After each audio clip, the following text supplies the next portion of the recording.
السلام علیکم ورحمۃ اللہ وبرکاتہ۔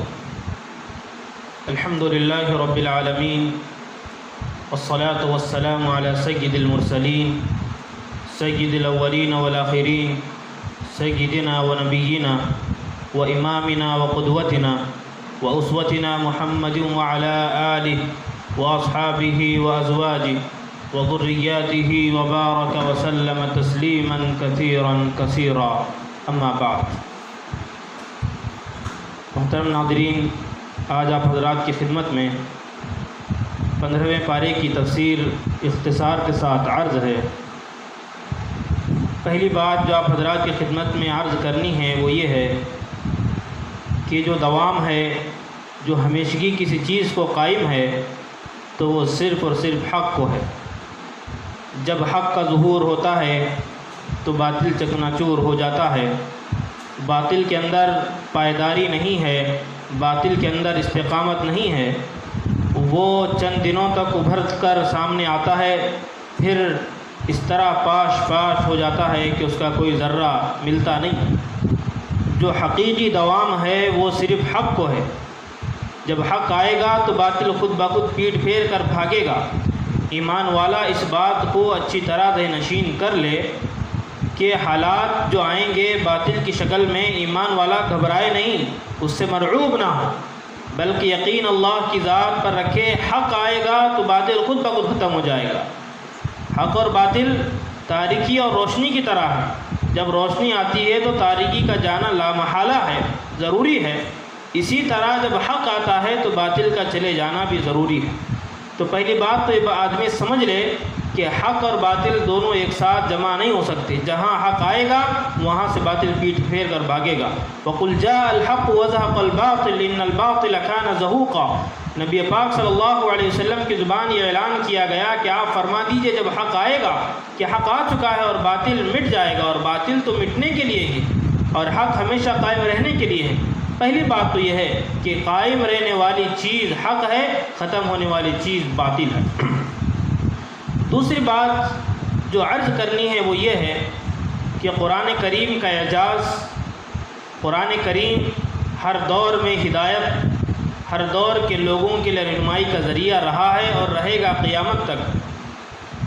کفار مکہ جب قرآن نازل ہوا تھا تو طرح طرح کے اعتراضات اس پر کیا کرتے تھے کہ یہ قرآن من جانب اللہ نہیں ہے، بلکہ اس قرآن کو نعوذ باللہ محمد صلی اللہ علیہ وسلم نے گھڑ لیا ہے، اپنے طرف سے ایجاد کیا۔ تو ان لوگوں سے چیلنج کیا جا رہا ہے، اگر تم کہتے ہو کہ یہ کتاب من جانب اللہ نہیں ہے، یہ قرآن پاک اللہ کی طرف سے اتارا نہیں گیا ہے، تو تم بھی تو ایک انسان ہو۔ تم کہتے ہو کہ ایک انسان نے اس کو گڑھ لیا ہے، ایک انسان نے اس کو ایجاد کیا ہے، تو تم بھی تو انسان ہو۔ تم تو اس طرح کا کوئی قرآن لا کر دکھاؤ، اس کی کوئی مثال لا کر دکھاؤ تو ہم مانیں۔ تو قرآن نے تقریباً 5 جگہ چیلنج کیا کہ قرآن پاک کی طرح قرآن لاؤ، یا اس طرح کی 10 آیتیں لا کر دکھاؤ، یا ایک سورت لا کر دکھاؤ، یا اس کے مثل کوئی چیز لا کر دکھاؤ۔ تقریباً 5 جگہ پر قرآن نے چیلنج کیا۔ یہاں بھی سورہ بنی اسرائیل میں اللہ رب العالمین نے حضور پاک صلی اللہ علیہ وسلم کے ذریعے کہلوایا، آپ کہیے قُلْ لَئِنِ اجْتَمَعَتِ الْإِنسُ وَالْجِنُّ عَلَىٰ أَن يَأْتُوا بِمِثْلِ هَٰذَا الْقُرْآنِ لَا يَأْتُونَ بِمِثْلِهِ وَلَوْ كَانَ بَعْضُهُمْ لِبَعْضٍ ظَهِيرًا۔ کہ اے نبی صلی اللہ علیہ وسلم آپ فرما دیجئے کہ اگر انسان اور جنات سب اس جیسا قرآن لانے کے لیے اکٹھا ہو جائیں، جمع ہو جائیں، تو بھی اس جیسا قرآن نہیں لا سکیں گے، خواہ ایک دوسرے کے مددگار ہی کیوں نہ ہو جائیں۔ فرمایا صرف انسان نہیں، اگر جنات بھی تمام کے تمام اکٹھا ہو جائیں، ساری دنیا کی مخلوق اکٹھا ہو جائے کہ جیسا کلام لائیں گے تو لا نہیں سکتے۔ لا یأتون بمثلہ ولو کان بعضهم لبعض ظہیرا۔ اگر ایک دوسرے کی مدد کے لیے پوری دنیا اکٹھی ہو جائے تو بھی اس طرح کا قرآن نہیں لا سکتے۔ یہ چیلنج کوئی معمولی چیلنج نہیں ہے، اور یہ چیلنج ان لوگوں سے کیا جا رہا تھا جو اپنے آپ کو عرب یعنی کہنے والا، بات کرنے والا، اور تمام دوسرے لوگوں کو عجم کہتے تھے یعنی گونگے کہتے تھے۔ بولنے کی صلاحیت ہمارے اندر ہے، اپنے آپ کو کہنے والے عرب، ان سے چیلنج کیا جا رہا ہے جن کا بچہ جب پیدا ہوتا تھا گھر میں تو اس کے بعد وہ بچہ شعر گوئی کرنے لگتا تھا۔ اتنے بڑے فصیح اور بلیغ تھے عربی کے کہ کئی طرح کے اشعار ایک بات کو کئی طرح سے بیان کرتے تھے۔ تو ان سے چیلنج کیا جا رہا ہے کہ تم اگر زباندانی کا دعویٰ کرتے ہو، فصاحت اور بلاغت کے ماہر ہونے کا دعویٰ کرتے ہو، تو اس جیسا قرآن لا کر دکھاؤ۔ لیکن وہ عاجز آ گئے، وہ قاصر رہ گئے، اس کا جیسا کلام پیش کر ہی نہیں سکے، اور نہ قیامت تک کوئی کر سکتا ہے۔ دوسری جگہ اللہ رب العالمین نے بیان کیا، یہاں تو پورے قرآن کی مثال بیان کرنے کو کہا گیا، لیکن پورے قرآن جیسی کوئی کتاب لانے سے تو رہ گئے۔ دوسرا اللہ رب العالمین نے بیان کیا، ام یقولون افتراه قل فأتوا بعشر صور مثله مفتریات وادعوا من استطعتم من دون اللہ ان کنتم صادقین۔ یہ قرآن کو گھڑی ہوئی کتاب کہتے ہیں۔ اگر یہ کہتے ہو کہ انسان کا گڑھا ہوا کلام ہے تو تم بھی تو انسان ہو، اس طرح کی، اس قرآن کی طرح کی 10 صورتیں لا کر دکھاؤ، 10 صورتیں پیش کر کے دکھاؤ کہ تم اپنے فساد کا تم دعویٰ کرتے ہو۔ تو وہاں بھی وہ خاموش رہ گئے، کوئی جواب نہیں آیا۔ پھر اس سے نیچے اتر کر اللہ رب العالمین نے بیان کیا، قل فأتوا بسورۃ مثلہ، اس جیسی ایک صورت لا کر دکھاؤ۔ اگر 10 صورتیں نہیں لا کر دکھاتے تو ایک صورت لا کر دکھاؤ تو ہم تمہاری بلاغت کو مانیں۔ تو جواب نفی میں ملا، یہاں بھی وہ لوگ ناکام ہوئے۔ پھر اللہ رب العالمین نے بیان کیا، وَإِن كُنتُمْ فِي رَيْبٍ مِّمَّا نَزَّلْنَا عَلَىٰ عَبْدِنَا فَأْتُوا بِسُورَةٍ مِّن مِّثْلِهِ۔ پھر وہی ایک صورت کا دعویٰ کیا پہلے پارے کے اندر، سورہ بقرہ کے اندر اللہ رب العالمین، اگر تمہیں شک ہے کہ یہ کلام حضور پاک صلی اللہ علیہ وسلم نے خود اپنی ذات سے بنایا ہے، اپنے آپ اس کو ایجاد کیا ہے، تو تم لا کر دکھاؤ۔ اگر تم شک کرتے ہو نبی کی رسالت پر، نبی کی نبوت پر شک کرتے ہو تو لا کر دکھاؤ کلام۔ تو وہاں بھی وہ عاجز آ گئے۔ پھر اللہ رب العالمین سورہ طور میں وہ آیت ہے، ام یقولون تقولہ بل لا یؤمنون فلیأتوا بحدیث مثلہ ان کنتم صادقین، فلیأتوا بحدیث مثلہ ان کنتم صادقین، کہ اس طرح کی آیت پیش کرنے کے کہا جا رہا ہے، بحدیث مثلی، اس طرح کی کوئی بات بنا کر دکھاؤ۔ تو یقین جانیے کہ وہ لوگ وہاں بھی ناکام ہوئے، کسی نے اس چیلنج کو قبول نہیں کیا۔ بعض احمق قسم کے لوگ تھے جو قرآن میں تبدیلی کرنے کی کوشش کر رہے تھے، لیکن قرآن کی جو فصاحت، قرآن کی جو بلاغت، اس طرح کون کلام تیار کر سکتا ہے؟ یہ انسانی کلام نہیں ہے، یہ اللہ کا کلام ہے۔ اس کا معجزہ ہر زمانے میں ظاہر ہو کر رہے گا۔ قرآن ہر زمانے کے لیے ہدایت ہے۔ قرآن کا معجزہ آپ دیکھیے کہ دنیا میں سب سے زیادہ پڑھی جانے والی کتاب اگر کوئی ہے تو قرآن مجید ہے۔ دنیا میں سب سے زیادہ چھپنے والے اگر کوئی کتاب ہے تو قرآن مجید ہے۔ دنیا میں سب سے زیادہ جس چیز کے تراجم کیے گئے، جس چیز کی تفاسیر اور تشریحات کی گئی، وہ اگر کوئی کلام ہے تو قرآن مجید ہے۔ آج چھوٹا بچہ، ایک بچہ اس قرآن کریم کو حفظ کر لیتا ہے۔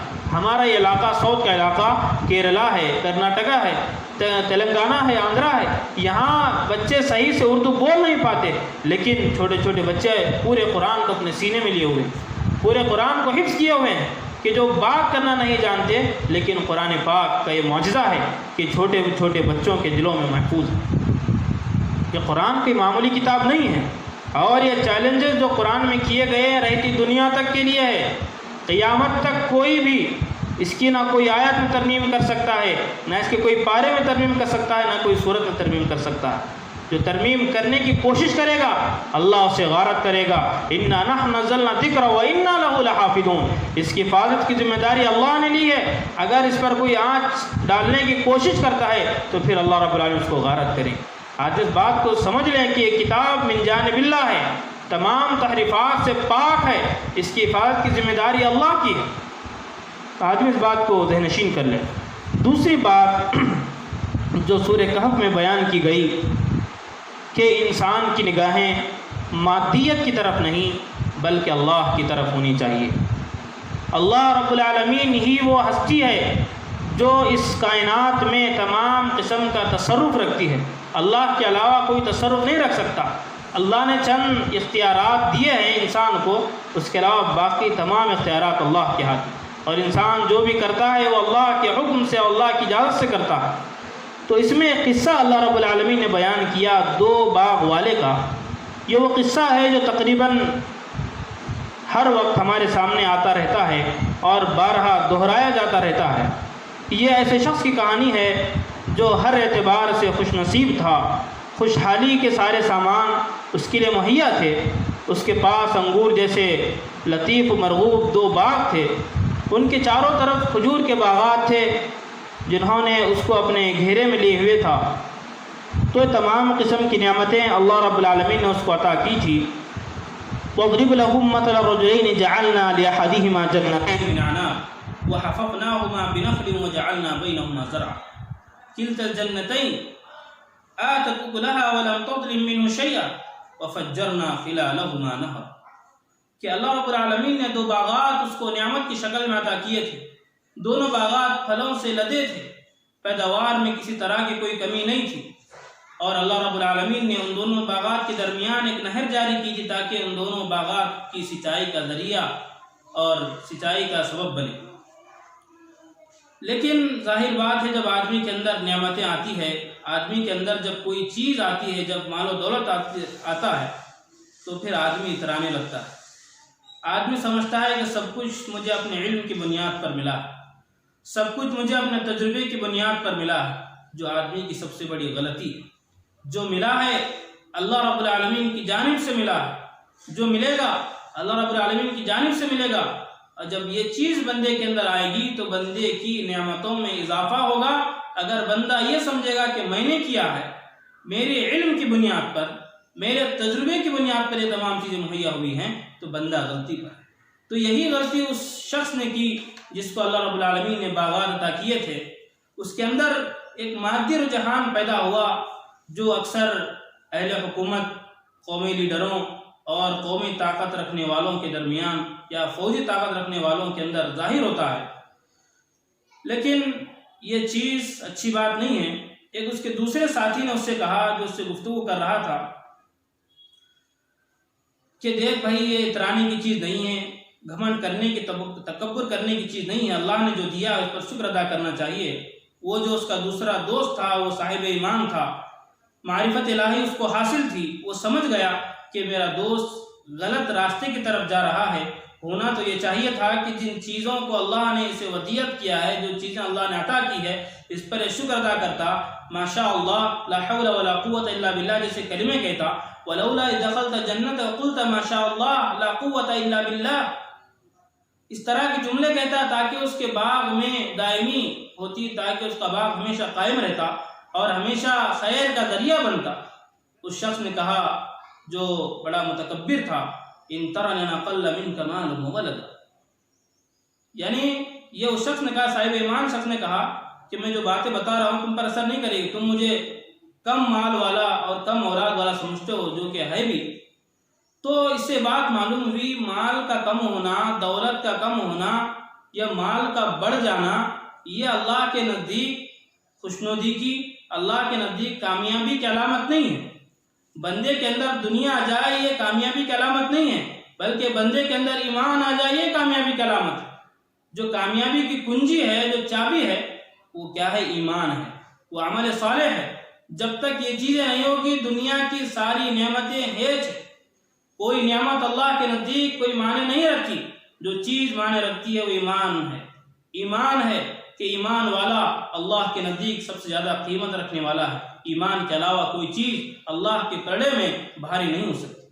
تو وہ اپنے دوست کو سمجھا رہا تھا کہ تم کو اس طرح کے جملے کہنا چاہیے تھا کہ ماشاء اللہ لا قوت الا باللہ۔ نعمتوں کو دیکھ کر آدمی جب اس طرح کے جملے کہتا ہے تو روایات میں آتا ہے کہ اس کی نعمتوں میں اضافہ ہوتا ہے، اس کی نعمتوں کو نظر نہیں لگتی، نظر بس سے اس کی حفاظت ہوتی ہے، روایات سے اس طرح معلوم ہوتا ہے۔ اور اس کے اندر وہ جو شخص تھا جس کو اللہ نے باغات دیے تھے، وہ مادیت میں اتنا کھو گیا تھا، وہ کہا کرتا تھا کہ ما اظن ان تبید هذه ابدا، یہ جو باغات ہیں مجھے تو نہیں لگتا کہ کبھی یہ ویران ہو جائیں گے، مجھے تو نہیں لگتا کبھی ویران ہو جائیں گے۔ اگر خدا نخواستہ ویران ہو بھی جائے، قیامت آ بھی جائے، تو میری خواہش ہے کہ میری خواہش ہے کہ اس سے اچھے باغات مجھے دیے جائیں گے۔ تو یہ اس کی کیا تھی؟ خام خیالیاں تھی۔ ایمان کچھ نہیں تھا، عمل صالح کچھ نہیں تھا، بلکہ اللہ پر صرف بھروسہ تھا کہ اللہ مجھے اچھی چیزیں عطا کرے گا۔ یہ کیسے ممکن ہے کہ جب بندے کے اندر ایمان نہیں ہے، عمل صالح نہیں ہے، احسان نہیں ہے، اخلاص نہیں ہے، تو پھر وہ اللہ پر یہ کیسے امید کر سکتا ہے کہ اللہ اسے مرنے کے بعد اچھی جگہ عطا کرے؟ جو وعدہ اللہ نے کیا ہے جنت کا، وہ صرف ایمان کے ساتھ ہے، وہ عمل صالح کے ساتھ ہے، وہ اخلاص کے ساتھ ہے، وہ احسان کے ساتھ ہے۔ اگر کوئی ریاکاری کے ساتھ کرتا ہے تو پھر اللہ رب العالمین اس کو اس کا بدلہ نہیں دیتے۔ تو جس طرح کا یہ تکبر کر رہا تھا، اس کے ایک صاحب ایمان دوست نے کہا دیکھ بھائی یہ اچھی باتیں نہیں ہیں، ایک دن وہ بھی آ سکتا ہے فَعَسَىٰ رَبِّي أَن يُؤْتِيَنِ خَيْرًا مِّن جَنَّتِكَ وَيُرْسِلَ عَلَيْهَا حُسْبَانًا مِّنَ السَّمَاءِ فَتُصْبِحَ صَعِيدًا ضَلَقًا۔ یہ بھی ہو سکتا ہے کہ اللہ میرے پاس کچھ نہیں ہے لیکن اللہ مجھے اس سے اچھا باغ عطا کرے، اور یہ بھی ہو سکتا ہے جو باغ تیرے پاس موجود ہے اس کو آسمان سے کوئی مصیبت کوئی آفت آ جائے اور تمام کا تمام باغ چٹیل میدان کی طرح صاف ہو جائے۔ تو یہ بات اس نے کہی، یا جو تو نہر پر جس نہر پر تو فخر و غرور کر رہا ہے، او اسبع ماءها غورا فلن تستطيع له طلبا، جس نہر کی تو بات کر رہا ہے اگر اللہ نے چاہا تو اس نہر کا پانی اتنے زمین کے اتنا اندر چلا جائے گا کہ تو اس کو نکال نہیں سکے۔ تو ہوا بھی یہی، جب اللہ کی نعمتوں کی ناقدری ہوتی ہے ناشکری ہوتی ہے تو پھر اللہ نے وہی انجام دکھایا کہ جو دو باغات بڑے لدے پھدے تھے، بڑے اس کے پھلوں کے ذریعے لدے پھدے تھے، اللہ نے اس کو ویران کر دیا، بالکل چٹیل میدان کی طرح کر دیا۔ ایسے محسوس ہونے لگا کہ وہاں کوئی چیز تھی نہیں۔ تو اس وقت وہ آدمی افسوس کرنے لگا کاش میں اپنے دوست کی بات مان لیا ہوتا، کاش اس کی بات پر عمل کیا ہوتا، آج میرا انجام نہ ہوتا۔ تو جب تمام چیزیں ہاتھ سے چلی گئی تو اب ایسا افسوس کر کے کیا فائدہ؟ جب انسان کے اندر، جب انسان کے پاس وقت ہے، جب انسان کے پاس اللہ نے دولت دی ہے، عمر دی ہے، تو اس دولت کا استعمال صحیح طور پر کرے۔ جو اللہ نے نعمات سے نوازا ہے ان پر ناشکری نہ کرے، بالکل شکر گزاری کا مادہ اپنے اندر پیدا کرے۔ شکر گزاری ایک چیز ہے، اگر انسان اس پر قائم رہے گا تو اللہ اس کی نعمتوں میں اضافہ کریں گے۔ اللہ رب العالمین سے دعا ہے اللہ تعالی ہم تمام کو اپنی نعمتوں پر شکر گزاری کرنے کی توفیق عطا فرمائے، ناشکری سے ہم تمام کی حفاظت فرمائے۔ وآخر دعوانا الحمدللہ رب العالمین۔